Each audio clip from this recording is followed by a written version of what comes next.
Monsieur le secrétaire général, Messieurs les ministres des Affaires étrangères et chefs de délégation, distingués invités, Mesdames, Messieurs, le peuple zaïrois, regroupé tout entier au sein du mouvement populaire de la Révolution, notre parti national, m'a chargé de présenter, à travers cette auguste assemblée, les remerciements des citoyennes zaïroises et des citoyens zaïrois à l'Organisation des Nations Unies.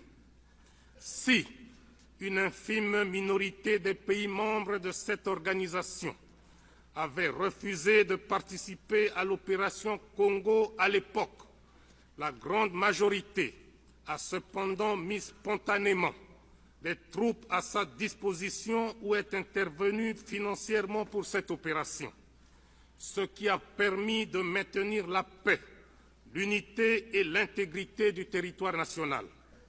Aux uns et aux autres, à travers l'Organisation des Nations Unies, le Zaïre dit grand merci.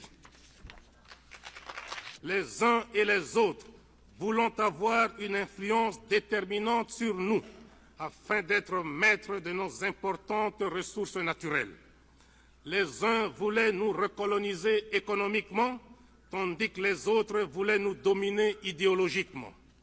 Le Zaïre, qui est passé de l'homme à cause de la pigmentation de la peau.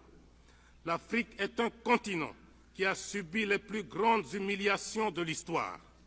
Depuis plusieurs siècles, la situation de l'homme noir en Afrique n'a fait que s'empirer.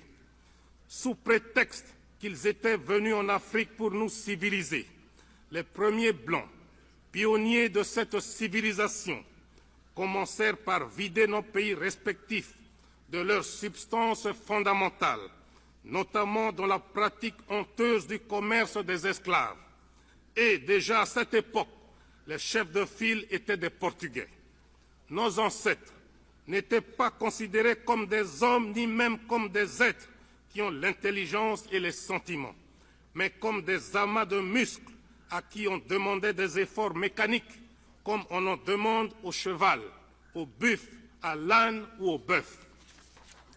L'esclavagisme continuera jusqu'à prendre, au XIXe siècle, des allures d'une véritable catastrophe continentale. Et pour se justifier, ces colonialistes et ces esclavagistes nous opposèrent à nos frères arabes, affirmant leur rôle dans l'esclavagisme. Ils font semblant d'oublier que ces derniers n'étaient que des courtiers et des commissionnaires, car la traite des Noirs était faite au seul profit des Blancs. Les pays colonialistes d'Europe ont d'ailleurs vite compris l'adage qui dit, je cite, « On n'est jamais mieux servi que par soi-même ». Fin de citation.